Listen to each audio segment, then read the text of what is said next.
Hello students, मेरा नाम धीरज Mohan Dwivedi and स्वागत है आपके फेवरेट चैनल मैग्नेट ब्रेन्स पर। मैग्नेट ब्रेन्स एक ऐसा चैनल जहां पर आपको मिलता है बिल्कुल फ्री ऑनलाइन एजुकेशन और वो भी एक quality education.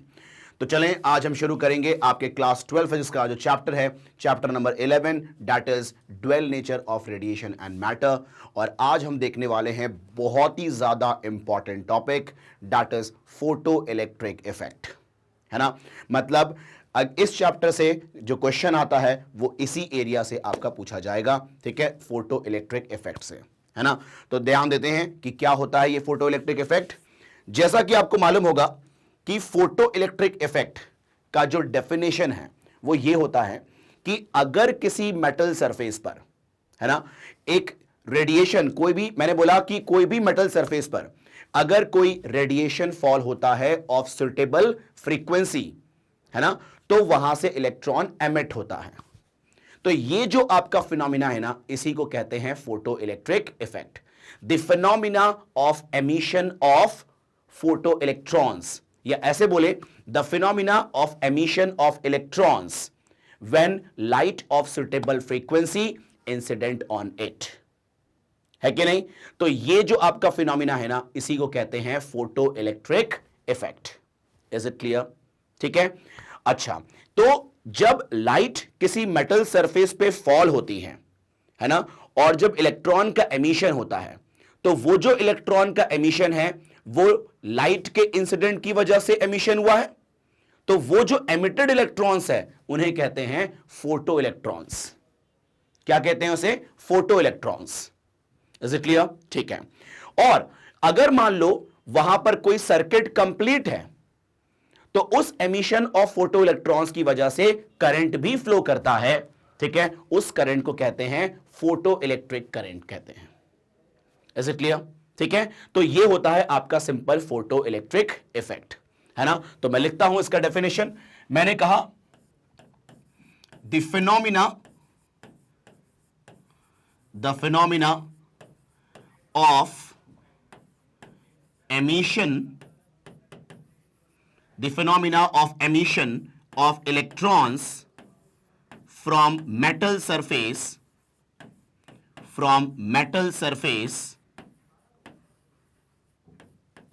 when light of suitable frequency का मतलब जानते हो ना, above threshold frequency, ठीक है। हर मेटल सरफेस का अपना एक थ्रेशोल्ड फ्रीक्वेंसी होता है, ठीक है, उसके ऊपर होना चाहिए फ्रीक्वेंसी या उसके बराबर होना चाहिए फ्रीक्वेंसी, तभी वहां से इलेक्ट्रॉन एमिट होगा, ठीक है। तो when light of suitable frequency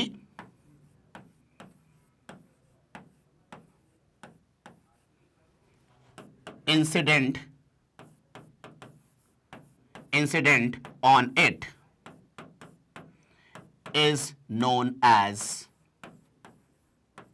is known as photoelectric effect.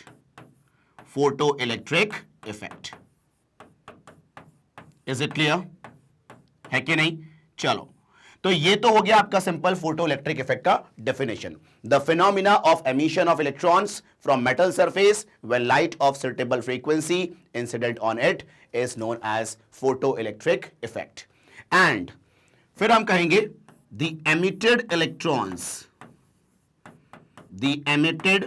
electrons called as photoelectron,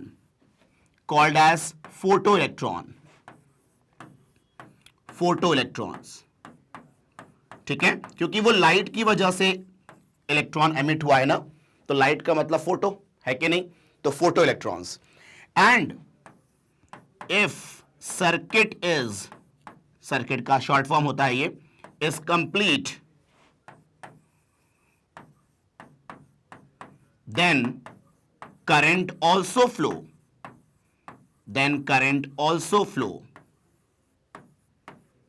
ठीक है, called as current also flow, called as photoelectric current,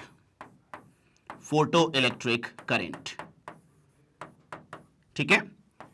तो ये तो हो गया आपका डेफिनेशन ऑफ फोटोइलेक्ट्रिक इफेक्ट, है ना।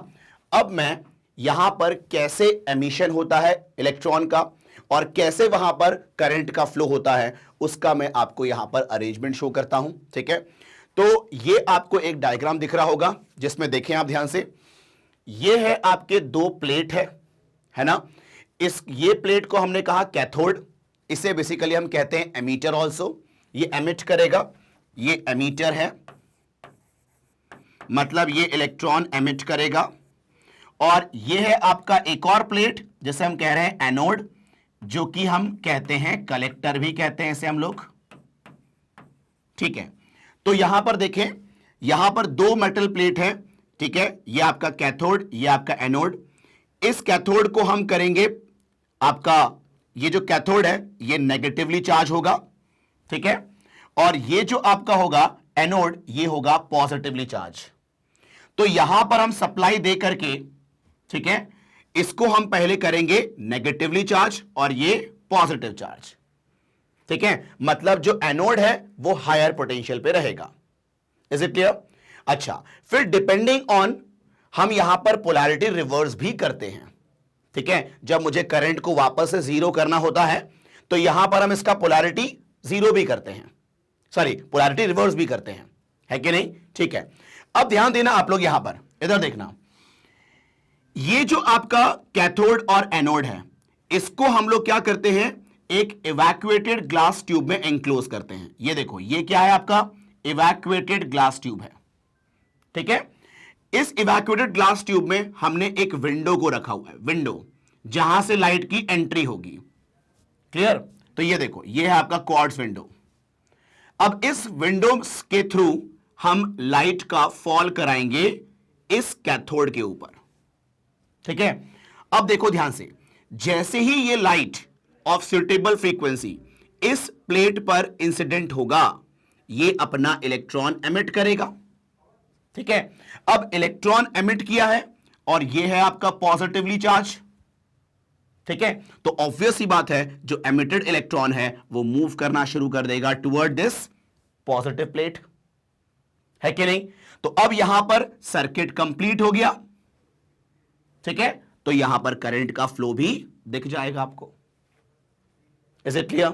ठीक है, तो हमने क्या किया, इस मेटल प्लेट को पॉजिटिव रखा और इस प्लेट पर इंसिडेंट कराया light of suitable frequency, electrons निकला और उसके बाद वो मूव कर गया टुवर्ड पॉजिटिव प्लेट।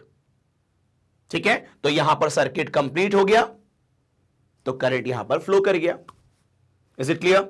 ठीक है, चलो, तो यहां पर आपका ये अरेंजमेंट है फोटो इलेक्ट्रिक इफेक्ट का, है ना। अभी यहां पर हमें बहुत कुछ बात करनी है। ठीक है, कहानी यहां पर खत्म नहीं होगी। ठीक है, अब सुने ध्यान से, यहां पर ये जो आपका फोटो इलेक्ट्रिक करंट है, ठीक है, ये जो फोटो इलेक्ट्रिक करंट यहां पर फ्लो होगा, ये फोटो इलेक्ट्रिक करंट बहुत सारी चीजों पर डिपेंड करती है ना। तो अब हम देखने वाले हैं कि फोटो इलेक्ट्रिक करंट कैसे वैरी करेगा अगर हम लाइट की इंटेंसिटी को चेंज करेंगे, है ना। ये फोटो इलेक्ट्रिक करंट कैसे अफेक्ट होगा, मतलब कैसे चेंज होगा, जब हम अप्लाइड वोल्टेज को चेंज करेंगे।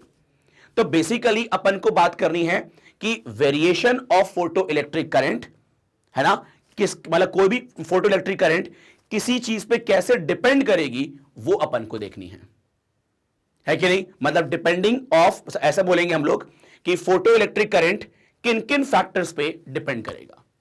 तो आप लोग एक काम करें, इसका पहले आप लोग स्क्रीनशॉट ले लें, फिर हम बात करते हैं dependency of photo electric current. चलें, तो अब देखें यहां पर ध्यान से, ये जो फोटो इलेक्ट्रिक करंट है, हम देखते हैं कि ये इंटेंसिटी ऑफ लाइट पे कैसे डिपेंड करता है। ठीक है, तो इंटेंसिटी ऑफ लाइट आपको मालूम है ना कैसे वैरी कर सकते हैं। तो मेरी बात को सुनना ध्यान से, जो आपका सोर्स ऑफ लाइट है, ठीक है कि नहीं, जो आपका सोर्स ऑफ लाइट है, अगर आप सोर्स ऑफ लाइट का अगर आप डिस्टेंस वैरी करो, ठीक है, डिस्टेंस वैरी करोगे तो इंटेंसिटी ऑफ लाइट वैरी होती है कि नहीं। तो यहां पर ध्यान देना, अगर हम लाइट की इंटेंसिटी को चेंज करेंगे तो उसके अकॉर्डिंग फोटो इलेक्ट्रिक करंट कैसे चेंज होगा, हम वो यहां पर देखते हैं, इंपॉर्टेंट है। ठीक है, तो ध्यान देना आप लोग यहां पर, वेरिएशन, या ऐसा बोले डायरेक्टली,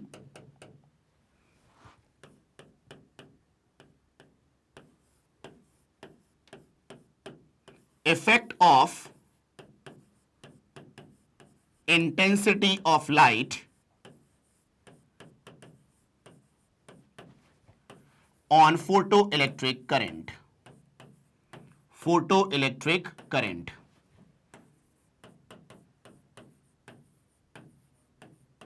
चलो अब देखो ध्यान से, यहां पर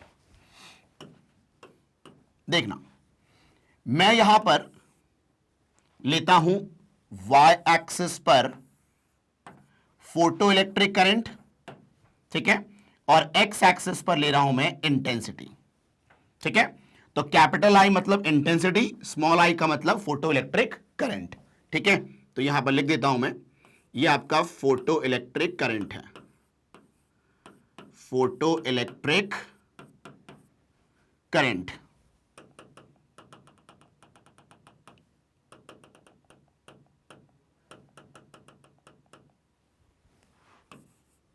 फोटो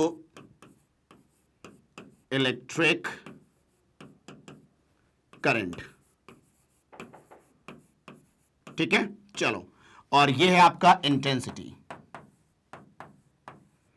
अब मेरी बात को सुनना ध्यान से, यहां पर देखो, जब आप इंटेंसिटी को बढ़ाते हो, ठीक है, तो नंबर ऑफ फोटॉन्स बढ़ता है, ठीक है। आपको मालूम है कि लाइट में होते हैं फोटॉन्स, ठीक है। तो जितनी ज्यादा इंटेंसिटी होगी लाइट की, उतनी ज्यादा फोटॉन्स वहां पर होगा, और जितना ज्यादा फोटॉन्स इंसिडेंट करेगा मेटल सरफेस पर, उतने ज्यादा इलेक्ट्रॉन्स निकलेंगे पर सेकेंड, ठीक है। तो हम ये कहते हैं कि नंबर ऑफ फोटॉन्स, ठीक है, emitted from the source is directly proportional to its intensity. मतलब जितनी ज्यादा इंटेंसिटी होगी, उतने ज्यादा उसके अंदर फोटॉन्स होंगे पर सेकेंड में, ठीक है। और जितने ज्यादा फोटॉन्स इंसिडेंट करेंगे मेटल सरफेस पर, उतने ज्यादा वहां पर इलेक्ट्रॉन एमिट होंगे। और हम कहते हैं कि एक इलेक्ट्रॉन के एमिशन के लिए एक फोटॉन रिस्पॉन्सिबल होता है कि नहीं, ठीक है। तो यहां पर ध्यान देना, since number of photons per second is directly proportional to intensity, ठीक है ना। और कितना फोटॉन्स इंसिडेंट हो रहा है मेटल सरफेस पर, ठीक है, उस पर डिपेंड करता है इलेक्ट्रॉन कितना एमिट होगा, ठीक है। तो जितना ज्यादा फोटॉन्स एमिट करेगा पर सेकेंड, उतना ज्यादा इलेक्ट्रॉन भी एमिट होगा पर सेकेंड, ठीक है। तो number of photons per second अगर इंटेंसिटी पे डायरेक्टली प्रोपोर्शनल है, तो number of electrons emitted per second भी डायरेक्टली प्रोपोर्शनल होगा किसके, इंटेंसिटी के। और number of electrons emitted per second जितना ज्यादा होगा, उतना करंट भी ज्यादा होगा ना। आपको मालूम है I is equal to q by t, और Q को लिख सकते हैं NE, तो I is equal to NE by t. तो जितना ज्यादा N होगा, मतलब number of electrons emitted per second जितना ज्यादा होगा, उतना ज्यादा वहां पर करंट भी होगा, है कि नहीं। तो यहां पर हम बोलेंगे कि number of photons per second directly proportional to intensity, therefore number of photo electrons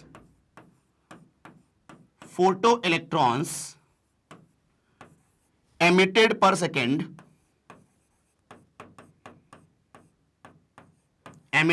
second is also directly proportional to what? Intensity. Therefore, I is directly proportional to what? Intensity. है कि नहीं। तो यहां पर क्योंकि आपका photo electric current intensity of light के directly proportional है, तो ग्राफ कैसा होगा आपका, straight line. Is it clear, ठीक है। तो ये होता है आपका variation of photo electric current with intensity. Is it clear. मतलब जितना ज्यादा इंटेंसिटी होगा, मतलब उतना ज्यादा फोटॉन्स इंसिडेंट हुआ होगा पर सेकेंड, और जितना ज्यादा फोटॉन्स इंसिडेंट हुआ होगा पर सेकेंड, उतना ज्यादा इलेक्ट्रॉन्स एमिट हुआ होगा पर सेकेंड, और जितना ज्यादा इलेक्ट्रॉन्स एमिट हुआ होगा पर सेकेंड, मतलब उतना ज्यादा करंट फ्लो हुआ होगा। ठीक है, because I is equal to n e by t. Is it clear? ठीक है, चलो, तो ये हो गया आपका पहला, है ना, effect of intensity on electric current. ठीक है, अब हम बात करेंगे यहां पर कि अगर हम जो वोल्टेज अप्लाई करते हैं, जो एनोड को हम पॉजिटिव पोटेंशियल देते हैं, ठीक है, अगर हम उस पोटेंशियल को बढ़ाएं तो आपके फोटो इलेक्ट्रिक करंट में कैसा चेंज आएगा, हम उसकी बात करेंगे। ठीक है, तो एक काम करें आप लोग, पहले इसका स्क्रीनशॉट ले लें, फिर हम बात करते हैं सेकंड। ठीक है, चलो अब देखो ध्यान से यहां पर, अब हम बात कर रहे हैं effect of applied potential, effect of applied potential on photo electric current, photo electric current. ये थोड़ा सा इंपॉर्टेंट है, ध्यान देना यहां पर। इधर देखो, ये आपका है फोटो इलेक्ट्रिक करंट, ठीक है, यहां पर एक्स एक्सिस पर मैं अप्लाइड पोटेंशियल रख रहा हूं, ठीक है, और ये पॉजिटिव एक्स एक्सिस है, मतलब ये पॉजिटिव पोटेंशियल है, मतलब मैंने एनोड को दिया है पॉजिटिव पोटेंशियल। ठीक है, चलो अब देखो, इस एक्स एक्सिस को नेगेटिव साइड भी मैं लेके जा रहा हूं, ये नेगेटिव पोटेंशियल होगा ना, मतलब अगर हम पोलैरिटी रिवर्स कर दें, ठीक है, अगर पोलैरिटी को हम रिवर्स कर दें, है ना, तो वहां पर आपका एनोड हो जाएगा नेगेटिव। ठीक है, चलो, तो यहां पर देखो, मतलब मैं पोलैरिटी रिवर्स कर सकता हूं। ठीक है, चलो अभी ध्यान देना आप लोग, देखो, अगर आपका अप्लाइड पोटेंशियल 0 है, ठीक है, मतलब आपने वहां पर कोई पॉजिटिव पोटेंशियल दिया ही नहीं।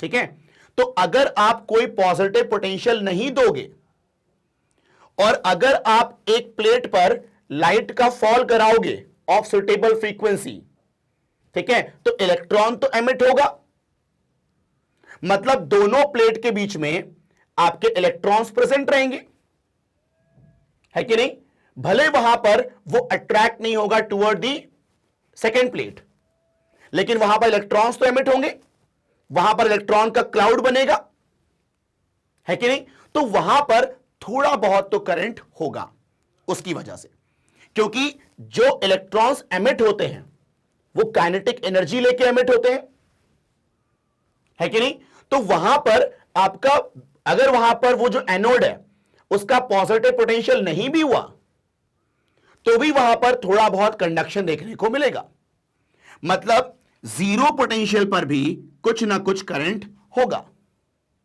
ठीक है, नाउ अब अगर आप वोल्टेज की वैल्यू बढ़ाओगे, ठीक है, तो यहां पर करंट की वैल्यू भी बढ़ेगी। ठीक है, क्यों बढ़ेगी मैं बताता हूं आपको। ठीक है, बढ़ेगी बट नॉट लीनियरली, है ना, तो यहां पर देखो, जैसे जैसे हम पोटेंशियल की वैल्यू बढ़ाएंगे करंट की वैल्यू बढ़ेगी और एक समय के बाद करंट की वैल्यू क्या हो जाएगी, कांस्टेंट, है कि नहीं, मतलब एक ऐसा पोटेंशियल आएगा, ठीक है, जिसमें करंट की वैल्यू सैचुरेट हो जाएगी। This current called as saturated current, current saturate हो गया यहां पर। अब इसके बाद आप कितना भी पोटेंशियल बढ़ा दो, करंट की वैल्यू में कोई इंक्रीमेंट नहीं आएगा। ठीक है, तो ऐसा क्यों हुआ, तो मेरी बात को सुनना ध्यान से, ऐसा क्यों हुआ। ठीक है, देखो, जैसे जैसे आप पोटेंशियल की वैल्यू बढ़ाते हो, जैसे जैसे आप पोटेंशियल की वैल्यू बढ़ाओगे तो जो आपका अट्रैक्शन है इलेक्ट्रॉन का टुवर्ड द पॉजिटिव प्लेट वो बढ़ेगा, है कि नहीं, तो अगर अट्रैक्शन बढ़ेगा तो और ज्यादा इलेक्ट्रॉन्स कलेक्ट होंगे, और जितना ज्यादा इलेक्ट्रॉन्स कलेक्ट होगा पर सेकेंड उतना ज्यादा वहां पर करंट होगा। ठीक है, मेरी बात को ध्यान से सुनना आप लोग। ठीक है, थोड़ा सा कॉन्सेप्चुअल टॉपिक है ये। मैंने ये कहा कि जब आप इस पॉजिटिव पोटेंशियल को बढ़ाओगे तो इलेक्ट्रॉन्स जो है वो अट्रैक्ट होगा ज्यादा टुवर्ड दिस पॉजिटिव पोटेंशियल, मतलब पहले के मुकाबले जब पोटेंशियल कम था उसके मुकाबले अब ज्यादा इलेक्ट्रॉन्स यहां पर मूव होंगे, है कि नहीं? ठीक है, तो यहां पर करंट की वैल्यू भी बढ़ेगी, लेकिन एक ऐसा पोटेंशियल होगा जिसमें जितना भी आपका एमिटेड इलेक्ट्रॉन्स था पर सेकेंड वो कलेक्ट हो चुका है। ठीक है, मतलब ऑल द एमिटेड इलेक्ट्रॉन्स पर सेकेंड, ठीक है, कलेक्ट हो चुका है इसमें। अब वहां पर कोई इलेक्ट्रॉन्स कलेक्ट करने के लिए रहा नहीं, पर सेकेंड की बात कर रहा हूं मैं। ठीक है, तो नंबर ऑफ एमिटेड इलेक्ट्रॉन्स पर सेकेंड, ठीक है, आपका फिक्स है, क्योंकि यहां पर इंटेंसिटी को हमने फिक्स रखा हुआ है। भाई यहां पर हम वेरिएशन देख रहे हैं करंट का पोटेंशियल के साथ, तो इंटेंसिटी और फ्रीक्वेंसी फिक्स रखा है हमने। ठीक है, intensity and frequency are kept constant.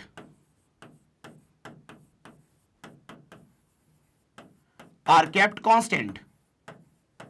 ठीक है, तो अब मेरी बात को सुनना ध्यान से।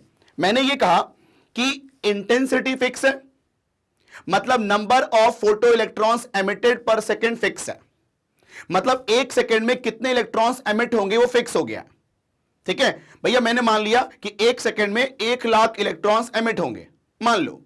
ठीक है, तो अब देखो क्या हुआ, जब यहां पर पोटेंशियल कम था, ठीक है, तो पूरा 1,00,000 इलेक्ट्रॉन्स यहां पर कलेक्ट नहीं हो पाया था, लेकिन एक ऐसा पोटेंशियल आया जिसमें जो भी आपका 1,00,000 इलेक्ट्रॉन्स एमिट हुआ है पर सेकेंड वो कलेक्ट हो चुका है।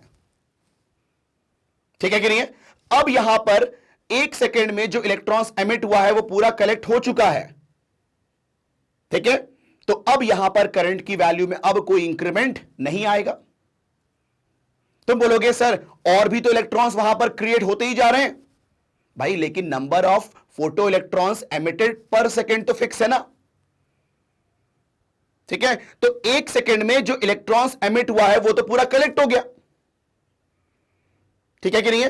अब दूसरा जो आएगा इलेक्ट्रॉन्स वो अगले एक सेकेंड में आएगा, तो पर सेकेंड का जो नंबर ऑफ इलेक्ट्रॉन्स है, ठीक है कि नहीं है, वो तो पहुंच चुका है।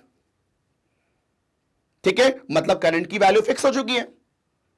और आई होता है NE/T ना, और T यहां पर क्या है 1 सेकेंड, और N यहां पर फिक्स है बिकॉज इंटेंसिटी फिक्स है।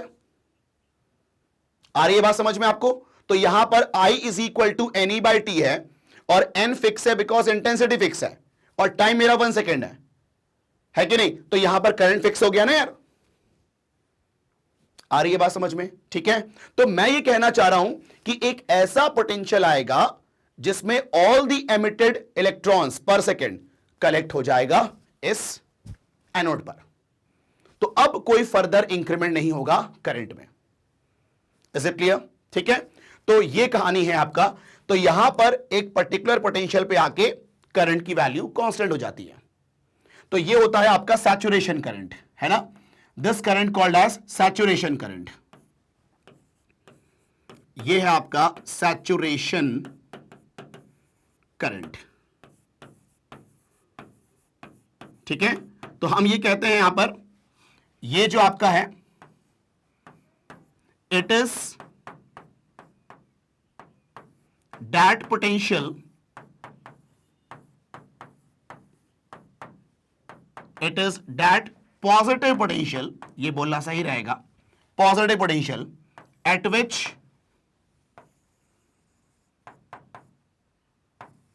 all the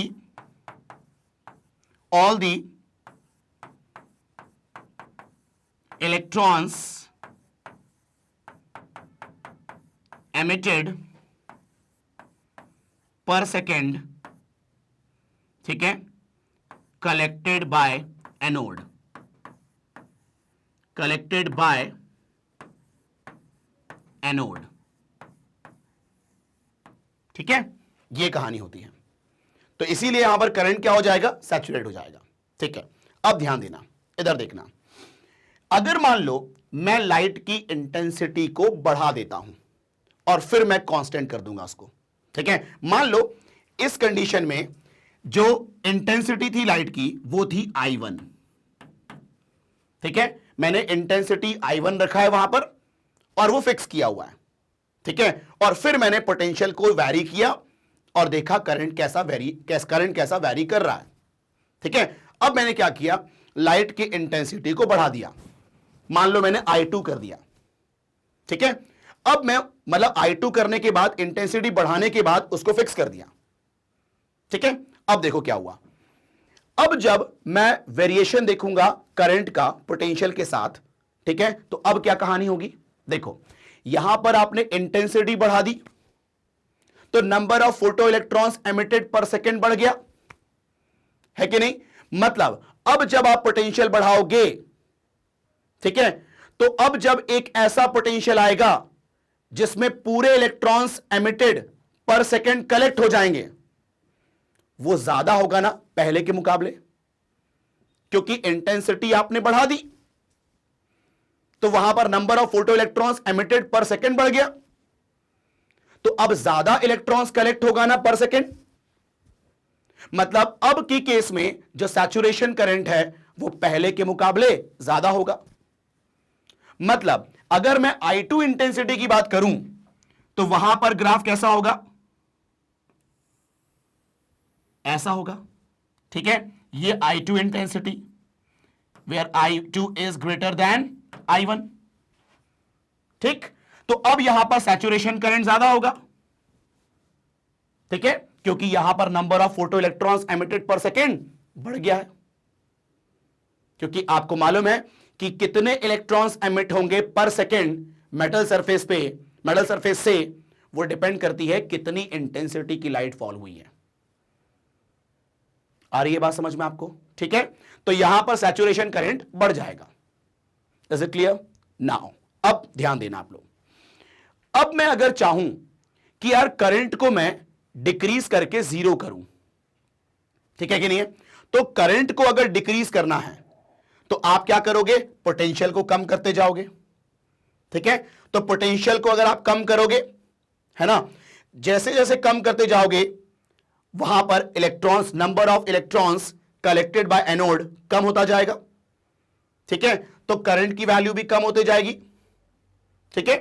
अब जीरो पोटेंशियल पे भी कुछ ना कुछ करंट था, लेकिन मैं चाहता हूं कि वो करंट भी ना रहे, मुझे उसको जीरो करना है करंट को।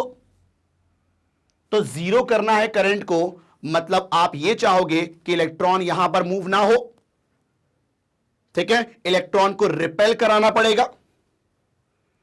तो इलेक्ट्रॉन को रिपेल कराना होगा मतलब यहां पर आपको नेगेटिव पोटेंशियल देना पड़ेगा। इस बार इस प्लेट को, पहले हम जिसको पॉजिटिव पोटेंशियल दे रहे थे, जिसको एनोड बोल रहे थे हम लोग, ठीक है, उस प्लेट को अब हमें नेगेटिव पोटेंशियल देना होगा, तभी तो वो क्या करेगा, मूविंग इलेक्ट्रॉन्स को रिपेल करेगा, ठीक है। तो अब देखो, जैसे ही आप नेगेटिव पोटेंशियल दोगे, ठीक है, तो यहां पर आपका करंट तुरंत जीरो नहीं होगा। आप जब नेगेटिव पोटेंशियल देना शुरू करोगे तो रिपल्शन शुरू हो जाएगी, ठीक है, लेकिन एक पर्टिकुलर समय के बाद, है ना, मतलब एक पर्टिकुलर नेगेटिव पोटेंशियल पे करंट जाके जीरो होगी, हां या ना, ठीक है कि नहीं है। चलो अब मेरी बात को सुनना ध्यान से, देखो क्या हुआ था, यहां पर जैसे ही आपने नेगेटिव पोटेंशियल देना शुरू किया, इलेक्ट्रॉन्स रिपेल होना शुरू हुए, ठीक है। अब इलेक्ट्रॉन्स अगर रिपेल होना शुरू हुए, है ना, तो क्या हुआ कि सारे इलेक्ट्रॉन एक साथ रिपेल नहीं हुए, पहले कुछ इलेक्ट्रॉन रिपेल हुए, ठीक है, लेकिन एक ऐसा आपने नेगेटिव पोटेंशियल दिया जिसमें जो मोस्ट एनर्जेटिक इलेक्ट्रॉन्स थे वो भी क्या हो गए, रिपेल हो गए, है कि नहीं। इसका मतलब कि जो भी एमिटेड इलेक्ट्रॉन्स होते हैं वो हर एक की काइनेटिक एनर्जी अलग अलग होती है। तो जैसे ही आप नेगेटिव पोटेंशियल देना शुरू करोगे तो जो सबसे लीस्ट काइनेटिक एनर्जी वाला होगा इलेक्ट्रॉन, पहले वो रिपेल होगा, ठीक है। आखिरी में एक ऐसा नेगेटिव पोटेंशियल देना होगा जिसमें मोस्ट एनर्जेटिक इलेक्ट्रॉन्स जो था वो भी रिपेल हो जाए, तब तो जाके करंट की वैल्यू जीरो होगी ना। मतलब ये वो नेगेटिव पोटेंशियल है जिसमें जो मोस्ट एनर्जेटिक इलेक्ट्रॉन्स है उसको भी रिपेल कर दिया, है कि नहीं? तो इस नेगेटिव पोटेंशियल को कहते हैं स्टॉपिंग पोटेंशियल। क्या कहते हैं? Stopping potential. ठीक है, this is called as stopping potential. इसको डिनोट करते हैं वी नॉट से। यह होता है स्टॉपिंग पोटेंशियल।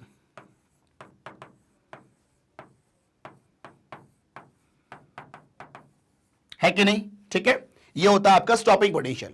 स्टॉपिंग पोटेंशियल वो नेगेटिव पोटेंशियल होता है, ठीक है, स्टॉपिंग पोटेंशियल वो नेगेटिव पोटेंशियल होता है जिसमें मोस्ट एनर्जेटिक इलेक्ट्रॉन्स भी रिपेल हो जाते हैं। हाँ है ना? ठीक है कि नहीं है? चलो अब मेरी बात को सुनना ध्यान से। यहां पर आगे, यहां पर ये जो आपका इंटेंसिटी I1 के लिए जो करंट था उसको हमने क्या कर दिया? जीरो कर दिया। अब जो इंटेंसिटी I2 है, ठीक है, उसके लिए जो करंट को अगर जीरो करना है तो इसके लिए स्टॉपिंग पोटेंशियल कितना होगा? तो इसके लिए भी स्टॉपिंग पोटेंशियल उतना ही होगा जितना पहले वाले के लिए था। ठीक है ना? अब तुम्हारा दिमाग घुमा होगा कि सर इंटेंसिटी जब I2 थी तो इंटेंसिटी ज्यादा थी, तो करंट की वैल्यू ज्यादा थी वहां पर, तो उसको जीरो करने के लिए नेगेटिव पोटेंशियल की वैल्यू भी ज्यादा होनी चाहिए, लेकिन ऐसा नहीं होता।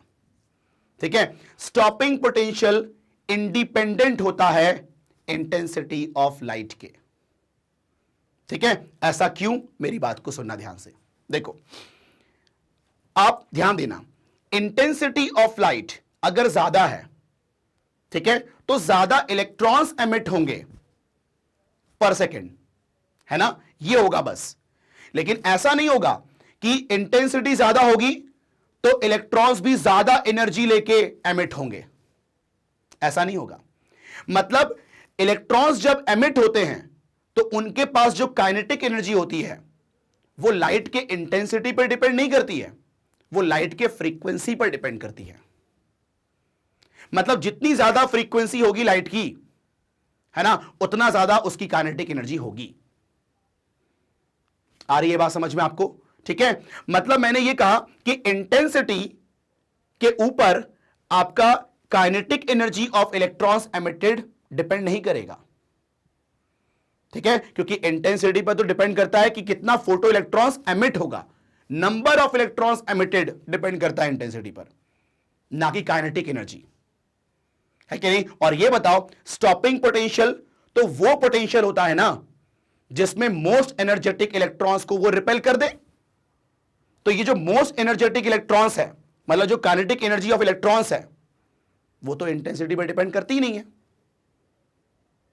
है कि नहीं? इसीलिए स्टॉपिंग पोटेंशियल भी डिपेंड नहीं करता इंटेंसिटी पर। तो कितनी भी इंटेंसिटी ऑफ लाइट हो, हर एक के लिए स्टॉपिंग पोटेंशियल क्या रहेगा? सेम रहेगा। ठीक है, अगर फ्रीक्वेंसी कांस्टेंट है तो। हाँ है ना? ठीक है, अब ध्यान देना आप लोग, यहां पर तुम्हारे दिमाग में एक बात आ रही होगी शायद, नहीं तो मैं बताता हूं कि क्या कहानी है। ध्यान देना, यहां पर देखो, जब लाइट इंसिडेंट हुई है मेटल सरफेस पर, ठीक है, तो इलेक्ट्रॉन्स एमिट हुए हैं। अब मैंने यह कहा यहां पर कि जब नेगेटिव पोटेंशियल देते हैं, है ना, तो पहले कौन इलेक्ट्रॉन रिपेल होता है? जिसके पास लीस्ट काइनेटिक एनर्जी है। ठीक है, फिर हम नेगेटिव पोटेंशियल बढ़ाते हैं और फिर एक ऐसा नेगेटिव पोटेंशियल देते हैं जिसमें मोस्ट एनर्जेटिक इलेक्ट्रॉन्स भी रिपेल हो जाते हैं। That negative potential called as stopping potential, है ना? इसका मतलब जब कोई लाइट मेटल सरफेस पे इंसिडेंट होती है तो जो इलेक्ट्रॉन्स एमिट होते हैं उन सारे इलेक्ट्रॉन्स की काइनेटिक एनर्जीज अलग अलग होती हैं, है कि नहीं? मतलब ऐसा नहीं है कि सारे इलेक्ट्रॉन्स एक ही काइनेटिक एनर्जी लेके बाहर निकलेंगे। लेकिन दिमाग घूमता है हमारा कि यार लाइट तो एक पर्टिकुलर फ्रीक्वेंसी की इंसिडेंट हुई है, तो सभी को सेम काइनेटिक एनर्जी लेके बाहर आना चाहिए। ये डिफरेंट काइनेटिक एनर्जी को लेके बाहर क्यों आ रहे हैं ये? तो मेरी बात को सुनना, क्या होता है जब लाइट इंसिडेंट होती है मेटल सरफेस पर, मतलब फोटोन जब इंसिडेंट होता है ठीक है, उस मेटल सरफेस पर, तो एक फोटोन एक इलेक्ट्रॉन निकालने के लिए जिम्मेदार होता है कि नहीं? अब क्या हुआ, जब मान लो यहां पर 3 इलेक्ट्रॉन थे, 3 इलेक्ट्रॉन, तीनों पे सेम फोटोन फॉल हुआ, मतलब तीनों पे फोटॉन्स फॉल हुए, मतलब 3 फोटॉन्स फॉल हुए 3 इलेक्ट्रॉन्स पर, ठीक है। लेकिन जो इलेक्ट्रॉन थोड़ा अंदर था, ठीक है, वो जब बाहर निकलना चाहा तो अंदर कोलिजन हुआ। उस इलेक्ट्रॉन को फोटोन की एनर्जी तो मिली, उसको एच अमाउंट ऑफ एनर्जी मिली उसको, ठीक है, लेकिन जब वो बाहर निकल रहा था ना, तो आयंस के साथ उसका क्या हुआ, कोलिजन हुआ। तो जो भी वो रिसीव्ड एनर्जी है उसकी, ठीक है, उसका कुछ एनर्जी स्पेंट हो गया है ना उस कोलिजन में। तो जब वो बाहर निकला तो उसकी काइनेटिक एनर्जी कम हो गई, है कि नहीं? वहीं कुछ ऐसे भी इलेक्ट्रॉन्स थे जिसपे जैसे ही इंसिडेंट हुआ है ना, बिना कोई लॉस के, ठीक है, वो उतना ही काइनेटिक एनर्जी लेके बाहर निकल गया। मतलब उस पर इंसिडेंट हुआ, ठीक है, जो भी वर्क फंक्शन होता है उतना एनर्जी यूज हो गया वहां पर, और बचा हुआ एनर्जी लेके बाहर निकल गया, मतलब कोलिजन नहीं हुआ वहां पर। तो आप बताओ कि हर इलेक्ट्रॉन्स का अलग अलग तरीके से कोलिजन हो सकता है, मतलब हर इलेक्ट्रॉन का जो एनर्जी लेके बाहर आएगा वो अलग अलग हो सकती है, ठीक है। तो सारे इलेक्ट्रॉन्स को एनर्जी तो सेम मिली, लेकिन जब वो बाहर निकले ना, ठीक है, तो जिस इलेक्ट्रॉन का कोलिजन ज्यादा हुआ वो कम एनर्जी लेके बाहर निकले, ठीक है, जिसका कोलिजन बहुत कम हुआ, ठीक है, वो अच्छा खासा काइनेटिक एनर्जी लेके बाहर निकले, ठीक है। तो मेरी बात को समझना ध्यान से कि जो भी इलेक्ट्रॉन्स बाहर निकलते हैं, है ना, उनकी काइनेटिक एनर्जीज अलग अलग होती हैं, ठीक है। और स्टॉपिंग पोटेंशियल वो नेगेटिव पोटेंशियल होता है, ठीक है, जिसमें मोस्ट एनर्जेटिक इलेक्ट्रॉन्स, मतलब सारे इलेक्ट्रॉन्स में जो जिसकी मैक्सिमम काइनेटिक एनर्जी होती है, ठीक है, उसको भी रिपेल करता है वो। मतलब स्टॉपिंग पोटेंशियल से वो एनर्जी मिलती है जिससे मोस्ट काइनेटिक एनर्जी वाले इलेक्ट्रॉन को भी रिपेल कर देगा, हाँ है ना। अब सुनो ध्यान से, यहां पर अगर मैंने कहा स्टॉपिंग पोटेंशियल V0 है, तो स्टॉपिंग पोटेंशियल V0 से कितनी एनर्जी मिली? तो पोटेंशियल को आप इलेक्ट्रॉन्स के चार्ज से इंटू करोगे अगर, मतलब E इंटू V0, ये होगा energy provided by stopping potential, that should be equal to maximum kinetic energy ना, ठीक है। तो स्टॉपिंग पोटेंशियल से कितनी एनर्जी मिली? E इंटू V0, और वो होना चाहिए मैक्सिमम काइनेटिक एनर्जी के बराबर, तभी तो वो स्टॉपिंग पोटेंशियल उसको क्या कर देगा, रिपेल कर देगा, ठीक है। तो ये कहानी होती है आपकी। तो ये है आपका simple effect of applied potential on photoelectric current. तो अब जरा इसका स्क्रीनशॉट ले, फिर हम आगे बात करते हैं और इफेक्ट की। चले, तो ये हो गया आपका simple effect of applied potential on photoelectric current, है ना, ठीक है। चले, तो अब हम देखेंगे यहां पर कि अगर हम सपोज करो लाइट की फ्रीक्वेंसी को चेंज करते हैं, ठीक है, तो फ्रीक्वेंसी को अगर हम चेंज करेंगे तो आपके फोटोइलेक्ट्रिक करंट में क्या असर आएगा और उनका स्टॉपिंग पोटेंशियल पे क्या असर आएगा, ठीक है। मतलब हर फ्रीक्वेंसी के लिए क्या स्टॉपिंग पोटेंशियल अलग अलग होगा, डेफिनेटली अलग अलग होगा, है ना। तो हम उसकी बात करेंगे, ठीक है। तो चले शुरू करें, ध्यान देना आप लोग। तो यहां पर बात करते हैं अपन effect of frequency, effect of frequency. अब मेरी बात को सुनना ध्यान से, यहां पर देखो, यहां पर मैं ले रहा हूं फोटोइलेक्ट्रिक करंट, ठीक है, ये आपका पोटेंशियल है, ठीक है, ये पॉजिटिव पोटेंशियल है, ये फोटोइलेक्ट्रिक करंट है, ये आपका नेगेटिव पोटेंशियल होगा यहां पर, ठीक है। चलो अब देखो ध्यान से, ये आपका नेगेटिव पोटेंशियल, ठीक है। चलो अब ध्यान देना, यहां पर मैं 3 लाइट ले रहा हूं मैं, जिनकी फ्रीक्वेंसीज अलग अलग हैं, ठीक है। तो पहली मैं लाइट लेता हूं जिसकी फ्रीक्वेंसी कितनी है, ν1, है ना, और उसकी इंटेंसिटी आई है। मैं यहां पर 3 लाइट लूंगा ऑफ डिफरेंट फ्रीक्वेंसीज, लेकिन तीनों की इंटेंसिटी सेम होगी। ठीक है, तो तीनों की इंटेंसिटी में मान लेता हूं आई। ठीक है, और तीनों की जो फ्रीक्वेंसी है वो ν1, ν2, ν3, जिसमें आपका ν1 सबसे कम रहेगा और ν3 सबसे ज्यादा रहेगा। तो ऐसा करते हैं, ν3 सबसे ज्यादा, उससे कम ν2, उससे कम ν1। ठीक है, तो पहले मैं ν1 फ्रीक्वेंसी के लिए यहां पर मैं ग्राफ बनाता हूं। ठीक है, अब देखो, क्योंकि हर एक लाइट की इंटेंसिटी सेम है, तो इंटेंसिटी सेम है तो सैचुरेशन करंट जो होगा तीनों लाइट का वो सेम रहेगा। ठीक है, तो यहां पर ध्यान देना, ν1 के लिए जो आपका ग्राफ होगा वो ऐसा होगा। ठीक, क्लियर? तो ये आपका सैचुरेशन करंट होगा, है ना? ठीक है, और ये आपका ν1 फ्रीक्वेंसी के लिए है। क्लियर? ठीक है, ये रहेगा उसका स्टॉपिंग पोटेंशियल, है ना, दैट इज V01। V0 का मतलब स्टॉपिंग पोटेंशियल, और V01 लिखा मैंने, मतलब stopping potential for this light. Clear? Now अब यहां पर मैंने एक और लाइट लिया जिसकी फ्रीक्वेंसी ν2 है, जो कि इससे ज्यादा होगी, लेकिन उसकी इंटेंसिटी सेम है एज दिस लाइट। ठीक है, तो अब मेरी बात को सुनना, क्योंकि इंटेंसिटी सेम है तो उसका भी सैचुरेशन करंट वही होगा जो इस वाले लाइट का होगा, लेकिन क्योंकि उसकी फ्रीक्वेंसी ज्यादा है, ठीक है, तो वहां पर उसका स्टॉपिंग पोटेंशियल भी ज्यादा होगा। ठीक है, तो यहां पर ध्यान देना, जो सेकेंड लाइट है उसके लिए ग्राफ कुछ ऐसा होगा। ठीक है, उसके लिए ग्राफ कुछ ऐसा होगा, दिस। ठीक है, तो यहां पर आप देख सकते हैं कि ये आपका ν1 के लिए है। ठीक है, ये ν1 के लिए और ये ν2 के लिए। क्लियर? दोनों का जो आपका सैचुरेशन करंट है वो सेम है, लेकिन स्टॉपिंग पोटेंशियल अलग हो गया। ये आपका V02। क्लियर? नाउ एक और लाइट ले रहा हूं मैं, ठीक है, ν3 फ्रीक्वेंसी का, जिसकी वैल्यू और ज्यादा है, तो वहां पर लेकिन उसकी इंटेंसिटी भी क्या होगी, आई रहेगी, तो इंटेंसिटी सेम है। ठीक है, तो अब देखो ध्यान से, यहां पर ये रहेगा आपका ν3 फ्रीक्वेंसी के लिए ग्राफ। ठीक है, तो यहां पर ν3 ज्यादा है तो इसका स्टॉपिंग पोटेंशियल भी ज्यादा रहेगा, V03, है ना।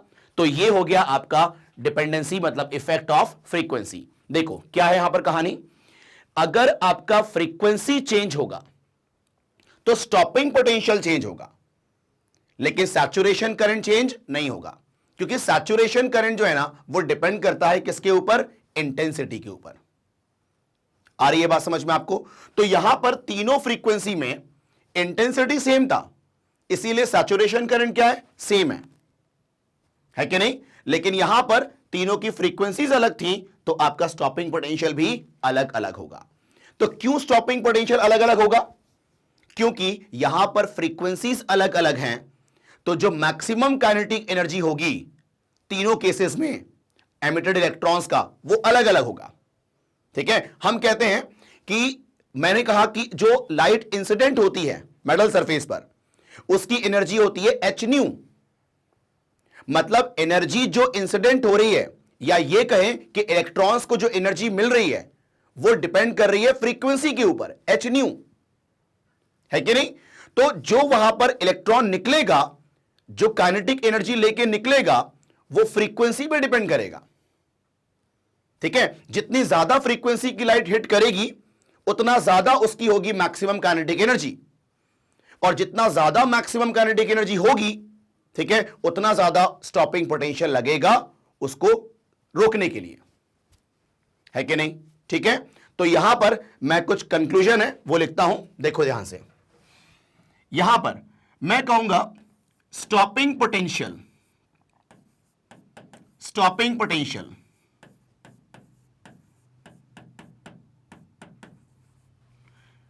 depend on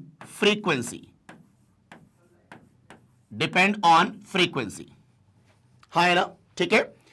फिर यहां पर देखो ध्यान से, saturation current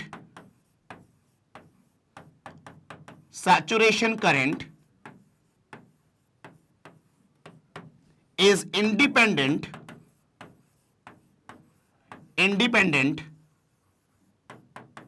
of what frequency। तुम देखो यहां पर मैंने क्या बोला, सैचुरेशन करंट जो है वो फ्रीक्वेंसी पर डिपेंड नहीं करेगी, वो इंडिपेंडेंट होगी फ्रीक्वेंसी के। क्योंकि हमने देखा यहां पर 3 डिफरेंट फ्रीक्वेंसी की लाइट थी और तीनों के लिए सैचुरेशन करंट सेम था, मतलब फ्रीक्वेंसी पर डिपेंड ही नहीं कर रही है सैचुरेशन करंट, क्योंकि सैचुरेशन करंट डिपेंड करती है इंटेंसिटी के ऊपर, ठीक है। तो saturation current is independent of frequency, ठीक है, but it depend on intensity of light, intensity of light. Is it clear? ठीक है, तो ये कहानी होती है आपकी सिंपल इफेक्ट ऑफ फ्रीक्वेंसी की। क्लियर? चलो, तो आप लोग एक काम करें, इसका स्क्रीनशॉट लें, फिर हम बात करेंगे फोटो इलेक्ट्रिक इफेक्ट के कुछ लॉज हैं, वो हम बात करेंगे यहां पर, ठीक है। बड़े सिंपल लॉज हैं, है ना। तो एक बार आप इसका स्क्रीनशॉट ले लें।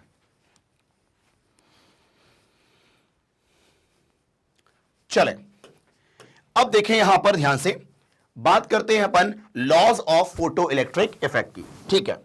जो मैं लॉ कहूंगा ना, देखो टोटल 4 लॉज हैं, है ना। जो 4 लॉज है ना, उसमें से 3 लॉ जो है वो आप लोगों ने सुन लिया है, ठीक है। अभी जो हमारा डिस्कशन हुआ है पूरा इतना फोटो इलेक्ट्रिक इफेक्ट का, उसमें 3 स्टेटमेंट तो आप लोगों ने सुन लिया है, ठीक है। जो चौथा स्टेटमेंट रहेगा वो आपके लिए थोड़ा सा नया रहेगा, ठीक है। तो देखें यहां पर ध्यान से, क्या है laws, laws of photo electric effect, photo electric effect, ठीक है। अब मेरी बात को सुनना ध्यान से, यहां पर इधर देखना। पहला स्टेटमेंट क्या है, मैं पहले एक काम करता हूं, आपको सारे स्टेटमेंट बोलता हूं। देखो, पहला स्टेटमेंट यह है कि for a given metal and frequency the number of photo electrons emitted per second is directly proportional to intensity of incident light. मतलब कितना फोटो इलेक्ट्रॉन्स एमिट होगा मेटल सरफेस से पर सेकेंड, वो डायरेक्टली प्रोपोर्शनल होता है किसके, intensity के। वो हम बात कर चुके हैं ना, जितनी ज्यादा इंटेंसिटी होगी लाइट की उतना ज्यादा फोटो इलेक्ट्रॉन्स एमिट होगा पर सेकेंड। ऐसा क्यों? क्योंकि जितनी ज्यादा इंटेंसिटी होगी उतने ज्यादा फोटॉन्स होंगे उसमें, और जितने ज्यादा फोटॉन्स होंगे उतना ज्यादा इलेक्ट्रॉन्स को एमिट कराएगा वो, है कि नहीं। तो ये है आपका पहला स्टेटमेंट, ठीक है। लिखे पहले अपन इसको, ठीक है, ध्यान देना। तो पहला स्टेटमेंट है, for a given metal and frequency, मतलब फ्रीक्वेंसी को कांस्टेंट रखा गया है, ठीक है। For a given metal and frequency the number of photoelectrons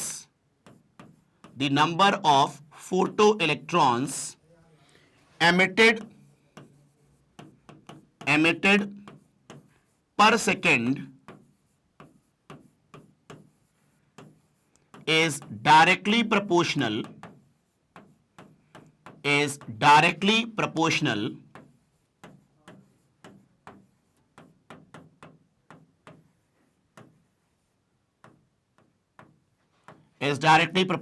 to intensity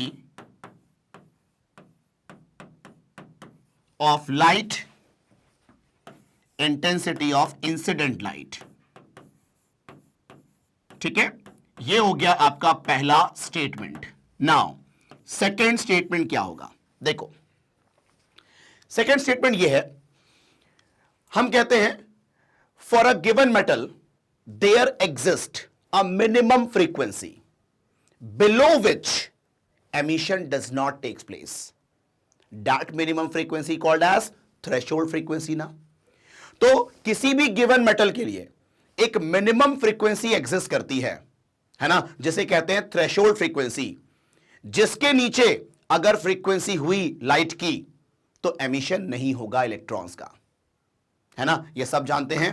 ठीक है, तो ये है आपका सेकेंड लॉ, सिंपल है। ठीक है, तो यहां पर देखें, for a given metal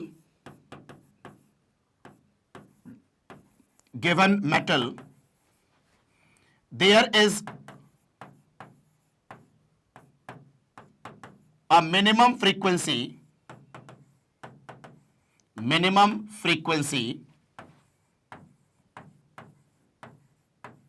there is a minimum frequency, ठीक है, below which called as, ऐसा लिखते हैं, minimum frequency called as threshold frequency, called as threshold frequency, threshold frequency, below which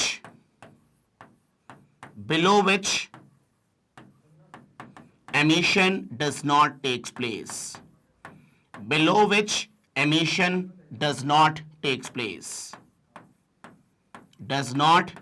place, ठीक है, उसके पहले एमिशन नहीं होगा। ठीक है, नाउ थर्ड स्टेटमेंट क्या है, थर्ड स्टेटमेंट, ठीक है, सुनना ध्यान से। हम कहते हैं for a given metal the maximum kinetic energy of emitted photo electrons is independent of intensity of light. मतलब जो एमिटेड इलेक्ट्रॉन्स है उसकी जो मैक्सिमम काइनेटिक एनर्जी है वो इंटेंसिटी पर डिपेंड नहीं करती है, वो डिपेंड करती है फ्रीक्वेंसी ऑफ लाइट पर। जितनी ज्यादा फ्रीक्वेंसी होगी उतना ज्यादा मैक्सिमम काइनेटिक एनर्जी लेके इलेक्ट्रॉन बाहर आएगा, है कि नहीं। वो इंटेंसिटी पर डिपेंड नहीं करता, फ्रीक्वेंसी पे करता है। तो वो है आपका थर्ड स्टेटमेंट। ठीक है, तो हम कहते हैं for a given metal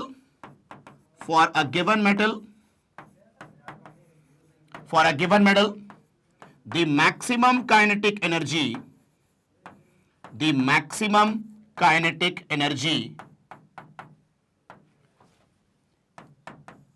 of emitted electrons is independent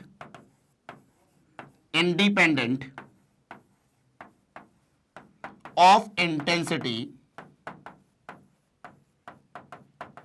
but depend on frequency of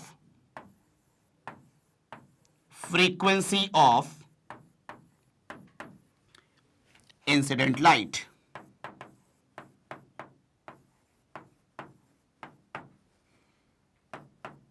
ठीक है, ये होता है आपका थर्ड स्टेटमेंट। ठीक है, now the last statement is, तो ये तीनों स्टेटमेंट तो आप लोगों को पता होगा, है ना। तो एक बार हमने उसको कंक्लूड करके लिख दिया। ठीक है, नाउ जो आपका फोर्थ स्टेटमेंट है ना वो बड़ा सिंपल है। हम कहते हैं the photo electric emission is a instantaneous process. मतलब क्या होता है कि यहां पर जो टाइम लैग है वो बहुत कम होता है। ठीक है, मतलब जैसी लाइट इंसिडेंट हुआ, मतलब जैसी फोटोन इंसिडेंट हुआ तुरंत इलेक्ट्रॉन निकला, मतलब बिल्कुल इंस्टेंट होता है ये। ठीक है, तो यहां पर टाइम लैग बहुत कम होता है। ठीक है, तो almost it is a process of, sorry, it is a instantaneous process, है कि नहीं। तो ये हो गया आपका फोर्थ स्टेटमेंट। ठीक है, तो यहां पर लिखता हूं मैं फोर्थ स्टेटमेंट, द फोटोइलेक्ट्रिक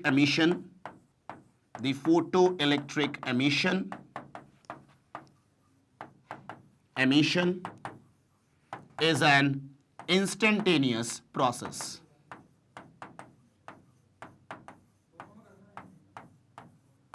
ठीक है, ये हो गया आपका सिंपल। ठीक है, laws of photo electric effect, है कि नहीं। ठीक है, तो यहां पर मतलब ये जो टॉपिक है आपका फोटो इलेक्ट्रिक इफेक्ट, इसमें बहुत सारे कुछ कॉन्सेप्चुअल चीजें हैं जहां से आपके रीजनिंग क्वेश्चंस आ सकते हैं, है ना। तो इसको आप लोग बिल्कुल बढ़िया से देख करके इसके प्रॉपर आप लोग नोट्स बनाएंगे, है ना, जो आपके एग्जाम के लिए बहुत काम आएगा। ठीक है, तो एक काम करें, पहले आप इसका स्क्रीनशॉट ले लें।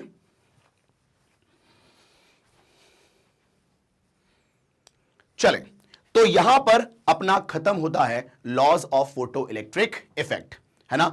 अब इसके बाद हम पढ़ेंगे फोटो इलेक्ट्रिक इक्वेशन। ठीक है, तो जैसा कि आपको पता होगा कि जब कोई लाइट किसी मेटल सरफेस पे इंसिडेंट होता है कि नहीं, तो इंसिडेंट हो रहा है लाइट, मतलब एक एनर्जी इंसिडेंट हो रही है, दैट इज एच न्यू। तो उस एनर्जी इंसिडेंट का कुछ पार्ट आपका वर्क फंक्शन में यूज हो गया, और जो रिमेनिंग एनर्जी है वो एनर्जी लेके इलेक्ट्रॉन्स बाहर निकलता है कि नहीं। तो जैसे कि मान लो मैंने कहा कि इस मेटल सरफेस का मान लो आपका वर्क फंक्शन है 2 इलेक्ट्रॉन वोल्ट, मान लो, ठीक है, और जो एनर्जी इंसिडेंट हुई वो है आपका मान लो 5 इलेक्ट्रॉन वोल्ट। तो आप बताओ 5 इलेक्ट्रॉन वोल्ट का 2 इलेक्ट्रॉन वोल्ट तो वर्क फंक्शन में कंज्यूम हो गया, तो जो बचा है आपका 3 इलेक्ट्रॉन वोल्ट, वो एनर्जी लेकर के इलेक्ट्रॉन बाहर आएगा एज अ काइनेटिक एनर्जी। ठीक है, तो वहां पर हम लोग बात करेंगे फोटो इलेक्ट्रिक इक्वेशन की, है ना, h nu equal to work function plus maximum kinetic energy. और फिर उसके बाद उस इक्वेशंस की मदद से हम लोग कुछ ग्राफ्स देखेंगे जो कि बहुत इंपॉर्टेंट है आपके एग्जाम पॉइंट ऑफ व्यू से, है ना। तो ये चीज हम देखने वाले हैं इन द नेक्स्ट वीडियो। ठीक है, तो ऐसी वीडियो को देखने के लिए क्या करना है आपको, सिंपल magnetbrains.com पे जाना है, ठीक है, या फिर जो मैग्नेट ब्रेन्स का यूट्यूब चैनल है वहां पर आप जाएं। वहां पर आपको ऐसे बहुत सारे कोर्स मिलेंगे जो कि बिल्कुल फ्री ऑफ कॉस्ट है। ऐसा बिल्कुल नहीं है कि आपने 1-2 टॉपिक पढ़ा तो फिर कोई कूपन लगाना पड़ रहा हो, पेमेंट करना पड़ रहा हो, ऐसा बिल्कुल नहीं है। यहां पर सारा कंटेंट बिल्कुल क्वालिटी कंटेंट आपके लिए बिल्कुल फ्री अवेलेबल है। ठीक है, तो बस अंत में यही कहूंगा, अगर आपको वीडियो पसंद आया हो तो आप इसको लाइक जरूर करें, और अगर आप चैनल में नए हो तो आप इसको जल्दी सब्सक्राइब करें ताकि कोई भी अपकमिंग वीडियो हो वो आपसे बिल्कुल मिस ना हो, और अपने दोस्तों का शेयर भी करें ताकि उनको भी इसका फायदा मिल पाए। Thank you.